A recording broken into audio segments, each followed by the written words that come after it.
I'm just gonna warn Mark Cruz anyway. Mark Domingo Cruz, with all due respect, do not say bad words in Instagram and threads. You know, for me, I was told by Roylan Marlang, Cedric Mariano, and Kuya Dan Mardayaw, especially who were among friends who were actually for the current enemies of Mark Cruz, Ryan Chris Lucero, correct, and even um,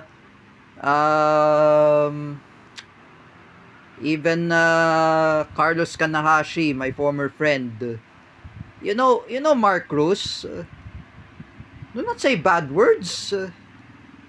With all due respect. You know, Tita Maggie Ganti said to me, nagmumura pala to si Mark Cruz. Oh, you know, for me, I do not say bad words. If I were saying, you're saying bad words, if I say bad words, so would you ever say bad words too?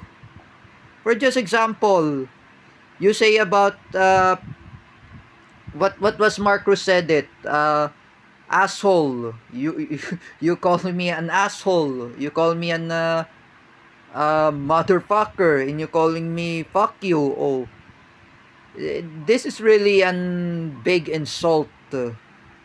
You know, Marcos, I never say bad words in social media, Instagram, Threads, even Facebook, even Messenger. I never say bad words. But for me, I say to you, Mark Cruz, your parents did not raise you up. I'm just saying to the sister of Mark Cruz, lecture your brother named Kuya Mark, not to say a bad words. For me, when I say bad words too, either to what I did to Prince Gun, that I was scolded by Teacher May. Oh, because I know, I'm the one who caused in trouble, but I apologize to Prince Gun that I will never say bad words. Mark Cruz, enough saying about bad words. Have a shame to yourself. You know, Teacher May said to me, you should be ashamed. Oh, it's really a shame that what I said. When you say bad words, you have no teachings about in the church, and you're saying about bad words. However, Mark Cruz, whether you say a bad word, whether you're saying about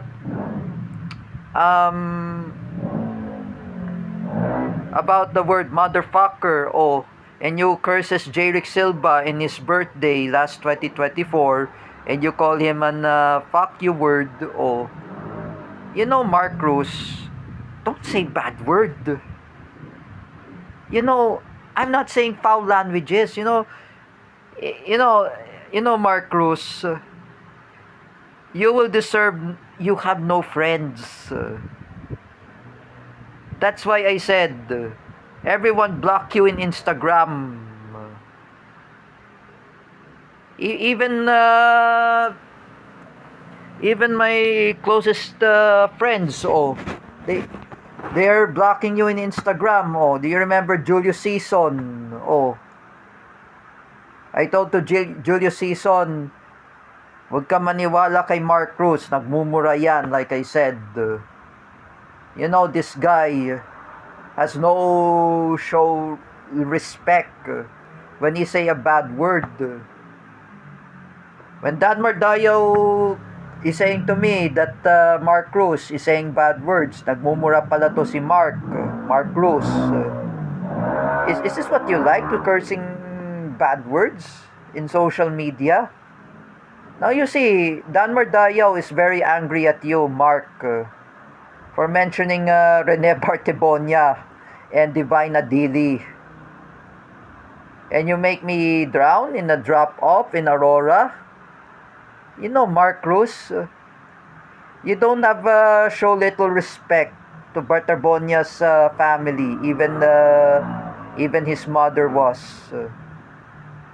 If I were you, Mark Cruz, why can't you be recruited in Ateneo in basketball?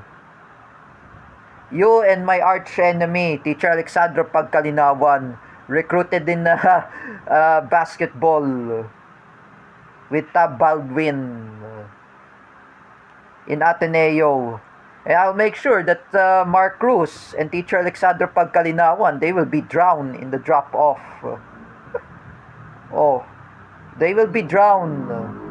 And not even just that, Teacher Alexandra Pagkalinawan, the person who attacked Jerick Silva, and she's saying about bomb threat, she's saying about ISIS compared to Paulo Cruzada. Paulo Cruzada was already scolded by his parents.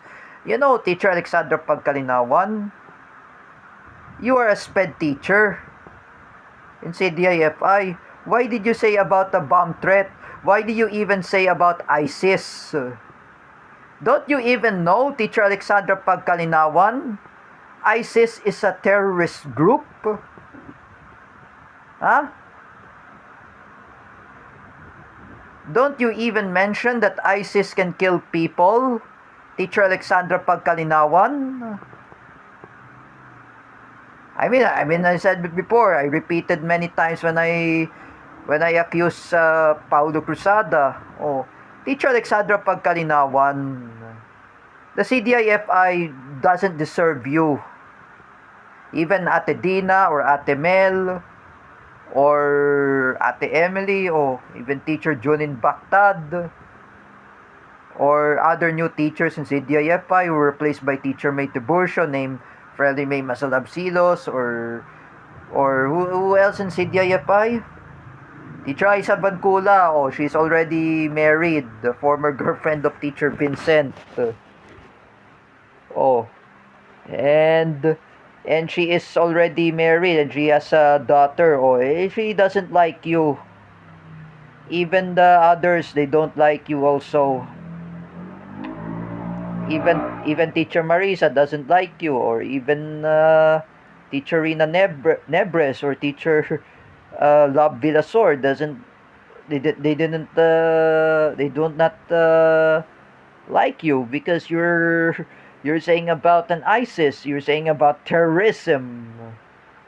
You know, Teacher Alexandra Pagkalinawan, ISIS is a terrorist group. That's why Jerick Silva label you as a NPA. Oh, that's the reason. I told to Luis Cabales, NPA is a terrorist group. You should not praise that. Don't you even know? I say to Luis Cabales, the NPA had been arson those vehicles. NPA had arson all those vehicles, and even they recruit children to fight against the military, and even not even like that, the NPA, I remember, they want to destabilize the former administration of Rodrigo Duterte. Oh, that's why for you, Teacher Alexandra Pagkalinawan, when you are an NPA wannabe, there is NTFL cap. You should never be recruited as NPA.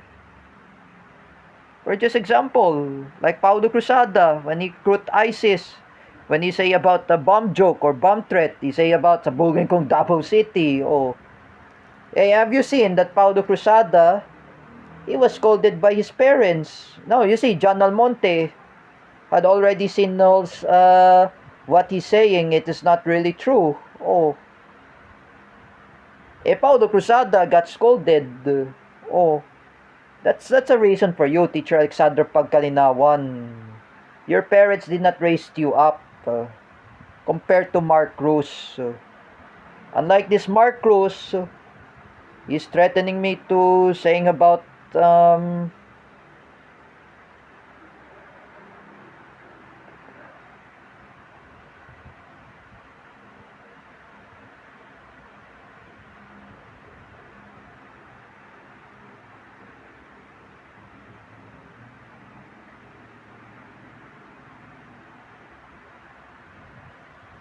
Yeah, he's saying about the word asshole. Oh, that is a really an insult. You know, Mark Cruz, I say to you, when Franco Morales says to me, enough about saying about bad words. If Franco Morales is just like David Gill. Oh, he is the David Gill of the he's a David Gill 2.0. Oh, named Franco Morales. Franco Morales says to me, wag ka na kasi magmura, Mark Cruz. That's the why I reason he said it. You influence Larry Chuanico to be bad influence. Oh, don't you even know you say bad words many times that you say about fuck you say about motherfucker, or you say about asshole. That is a bad word. That is a foul languages. And that's not the teachings of Jesus. However, I'm just gonna say to you, Mark Cruz, Christian Mingito, if you're watching this, lecture your pathetic friend and do not say about bad words. You're the one who you defending Mark Cruz and you saying about bad words. This is why I remember I just realized last year that Juan Carlo Pabale distrusted Mark Cruz because he doesn't want to get in trouble. Whenever he says the bad words, he always say bad words. Oh, as you can see that Juan Carlo Pabale distrusted you because you're saying bad words. Like I said to you, Mark Cruz, dahil tinakwil ka na ni Juan Carlo Pabale, dahil sa pagmumura mo, like I said, you know, I just want to tell you something, Mark Cruz, do not say bad words. For example, David Gill, I remember he never say bad words. Oh, he has a teachings of Jesus. If you have a teachings with Jesus, Mark Cruz, then you need to stop saying bad words. I'm just saying, you know, the uncle of David Gill, Joel Ferrer, had told me that bad words of Mark Cruz or foul languages of Mark Cruz in threads in Instagram, that will be a cause of oral defamation. That will be cause of cyberbullying, or what is that I remember? Cyber libel. Oh. Because Mark Cruz accuses all his enemies, even JD Sagala, even Eliza De La Cruz, oh, even J. Rick Silva, Brian Chris Lucero, and even me also. Oh, you might get sue of cyber libel, Mark Cruz. I'm telling you, Mark Cruz, there is a cyber libel. You are a bully. Is this you're saying about an asshole word, motherfucker, or even fuck you, and you saying about those profanity words or foul languages? Is this a teachings of Jesus, Mark Cruz? I've been telling you. You remember Wawel Romero? She's a born again Christian. She never say bad words. Oh, when Wawel says to me, the profanity words of Mark Cruz is not a teachings of Christianity, and it's not a teachings of Jesus Christ. Hindi siya tinuturo yan ng Diyos, Mark Cruz, yung pagmumura mo, like I said. You know, this is why I said to you, Mark Cruz, you always say bad words. Paul Matthew Somera, I say to you, is this what your friend is saying about bad words? Has no respect? Has no morality?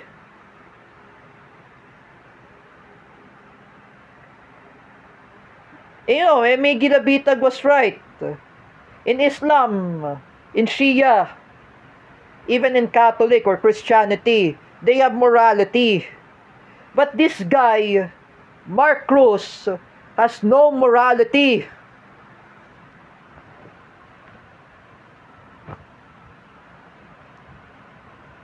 You are an asshole, Mark Cruz, and you're saying about me, and I'm an asshole? You're making an insult. You're making a bullying. Don't you even know, Mark Cruz? You do not know about cyberbullying, Mark Domingo Cruz. You bullied Ryan Cristosero. You bullied JD Sagala, Eliza De La Cruz, and even me. What the heck is wrong with you, Mark Cruz? This is why Sam Rascal deserve never loves you. She always deserve that she doesn't love you because you always say bad words. You remember that Itbulaga, that Dabarkads, that the place that where das Juan Carlo Pabale visited the TVJ in Itbulaga. They never say bad words. Some of Dabarkads never say bad words. For me, I remember when I watched Itbulaga, when there was an air in GMA, I remember I told by my former enemy, Best Pills, Arnel Guerrero Castillo. Like for example, in Aldab, when I was told by Ate Pura, like Alden and Maine, there was a famous in Aldab of Itbulaga. They never say bad words. Lola Nidora, Lola Tinidora, Lola Tidora. They never say bad words. Even Alden Richards and Maine Mendoza, they never say bad words. They never say bad words. Almost I said they never say bad words. Even Frankie Aridoli, they never say bad words. Even I watch Itbulaga, I remember there's no Aldab yet. In 2014, when there was a Itbulaga, one for all for one. It was air on television in GMA 7. And there was one for all for one in Itbulaga in our house in Caloocan, Barangay 49. And there was Jose Manalo, Wally Bayola, and Paulo Ballesteros. There was Valerie Wegman, who was before she was crowning Miss World Philippines 2014. Do they say bad words? Mark Cruz. Do they say bad words? No. They never say bad words. Even Calle Serie, like Lola Nidora, Lola Tinidora, or Lola Tidora, they never say bad words. Do they never say bad words? They said, they're not saying bad words. They are saying bad words. Do they say bad words too? They never say bad words. Alden and Maine, they never say bad words. Do they say bad words? They never say bad words. This is hard to say, Mark Cruz. Itbulaga never trusted you. Sam Rascal, even the other singing queens in Itbulaga, they never love you, Mark Cruz. Vic Soto, he never trusted you. Even Joey De Leon, he never trusted you too. They never trust you. Alan Kay, Yunyul Kim, even Raisa May Dizon, Karen Airstrap, they never trusted you, Mark Cruz. Just like I said to you, ganyan ka kasi ang gaspang ang ugali mo. Like I said, nagmumura ka pala. That's the reason. You know, for me, I never want to say bad words.